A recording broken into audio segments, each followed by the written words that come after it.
Teu reino é sempre eterno,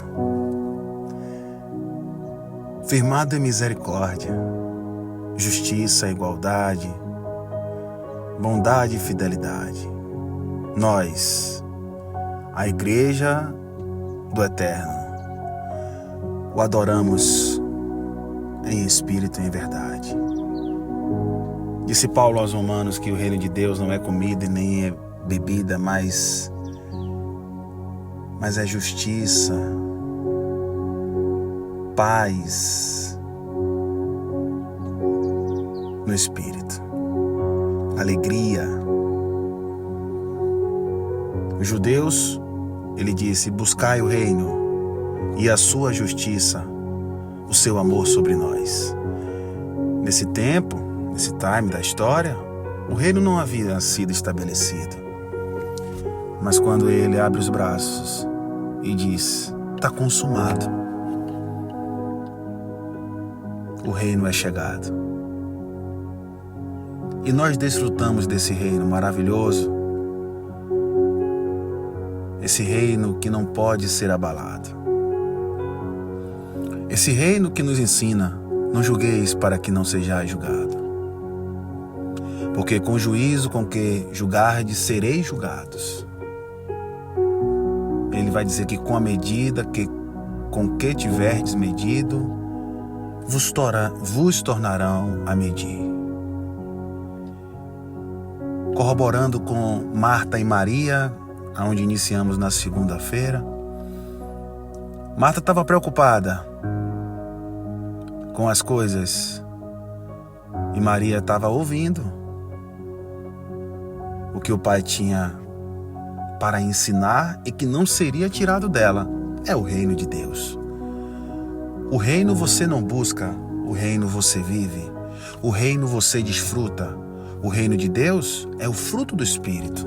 E o que é o fruto do Espírito, meu amado irmão Sandro? É longanimidade, é benignidade, é mansidão, é domínio próprio, é temperança e fé. Tudo que foi exercido por Jesus no teu ministério terreno, Ele nos deu, Ele nos concedeu. E Ele disse: olhe, de graça recebeste e de graça dai.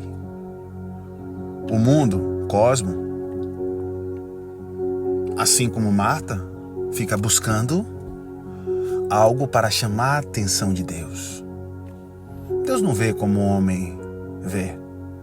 O homem vê a aparência, mas Deus conhece os nossos corações. Nas nossas reflexões eu sempre digo: não adianta eu chegar aqui, passar uma palavra que traz paz, que traz consolo, que traz exortação, que traz edificação, se eu não viver. Eu busco viver. Não seremos perfeitos no que tange essa natureza humana, porque a natureza humana não se converte às coisas de Deus.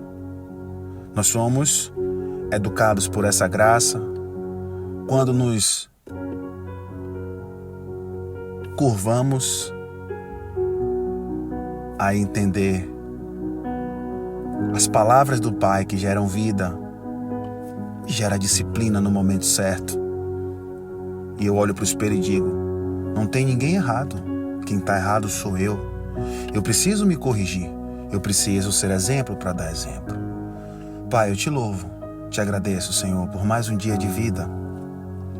Eterna gratidão ao Senhor por poder dormir em paz e acordar para mais um dia de vida, para mais um embate, para o dia mau que já vem vencido. Eu estou falando com 515 pessoas, fora aqueles que não têm um canal no YouTube, uma inscrição no YouTube, fora aqueles que não seguem o canal, mas está ali ouvindo que a paz, que o amor, que o reino de Deus que está em vós esteja frutificando a mente dos teus, que esteja fortalecendo, porque nem todos os dias a gente acorda bem. Dormir em paz é com a consciência tranquila, mas existem as preocupações. Acordar e se alegrar é saber que está faltando algo, mas a gente recita: o Senhor é o meu pastor, Ele não falta, Ele não me abandona. No original está assim, mas existe na Bíblia nossa uma palavra que não está no original e diz que o Senhor é meu pastor e nada me faltará, mas falta. Então, quando Davi vai recitando, o 4, se eu não me engano, responde o 1, Ele está comigo, Ele está contigo. É o reino de Deus, é o amor de Deus, é a justiça que foi feita na cruz, que é manifestada quando nós entendemos e dizemos: o Senhor é meu pastor, Ele não falta com. Ele me faz caminhar por passos verdejantes, por águas tranquilas, refrigera a minha alma, Ele me guia, Ele me protege. Era isso que Davi estava dizendo. Era isso que Marta não queria ouvir, né? Queria, mas estava preocupada.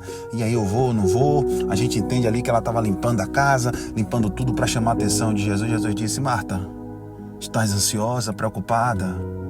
Você que está ouvindo está ansioso, está preocupado? Sou eu que te botei na terra. Olha as aves, elas não semeiam e eu dou o alimento a elas. Quanto mais vocês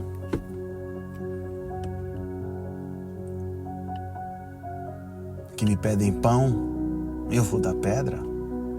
Que me pedem peixe, eu darei serpentes. Vamos aqui. Primeiro eu quero falar dentro de uma palavra e fazer uma pergunta para que a gente venha entender que palavras são essas. Mateus 7. O sábio e o insensato, o que não busca conhecimento e aquele que busca. O insensato, Marta. A sabedoria, Maria. Mateus 7, 24, ele diz assim: todo aquele, pois, que escuta estas minhas palavras. Aí tem uma vírgula. Que palavras são essas que nós devemos escutar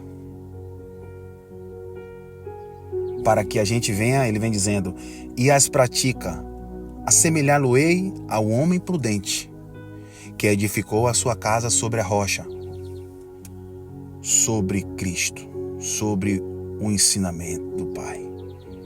Mas, que palavras são essas? E aí quando a gente vê todo o contexto, logo acima ele diz assim: por seus frutos os conhecereis. Estas são as palavras. Porventura, colhem-se uvas dos espinheiros ou figos dos abrolhos? Aí ele vai fazer a analogia: assim toda árvore boa produz frutos bons, e toda árvore má produz frutos maus. Estas são as palavras que eu creio que Maria estava atentamente ouvindo. E aí eu vou subir mais um pouco aqui. Ele diz assim: os dois caminhos.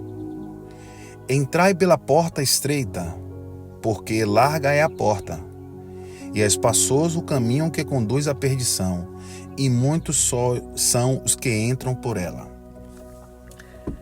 E aí o mundo, o insensato por falta de conhecimento, passa para nós que a porta estreita que Jesus está dizendo é você levantar a mão e aceitar Ele e ir para um templo físico, se reunir como igreja. Massificando, eu me reúno como igreja, mas a porta larga não é o mundo onde as pessoas vivem olho por olho, dente por dente, nesse quesito aqui, onde as pessoas vivem pelas suas paixões carnais. Não. A porta larga é quando eu busco fazer algo para chamar a atenção, para ver que eu estou fazendo uma obra, ou seja, prego e não vivo, levanto de manhã, compartilho essa mensagem e não vivo, e fico na porta larga, que eu terceirizo todos os meus problemas. Porque aqui ele está falando com os fariseus e os escribas.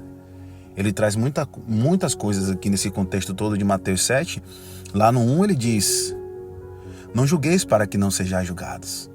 Que porta larga é essa? É aquela que não são todos, que as pessoas vão para um templo físico dizer que é de Deus e quem está no mundo não é de Deus, levando toda no sentido literal, de forma errônea, onde Jesus viu que Marta estava preocupada, ansiosa, querendo mostrar serviço, e disse que Maria estava ali calada atentamente, que Maria era para fazer algo também.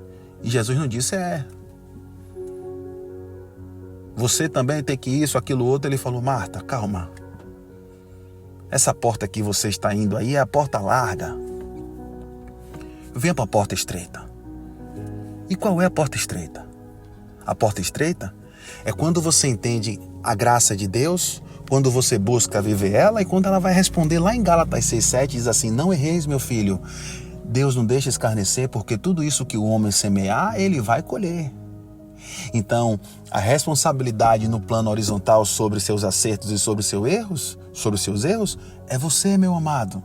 Ouça Maria atentamente, porque não será tirado de você o reino que eu estabeleci para que vocês vivam.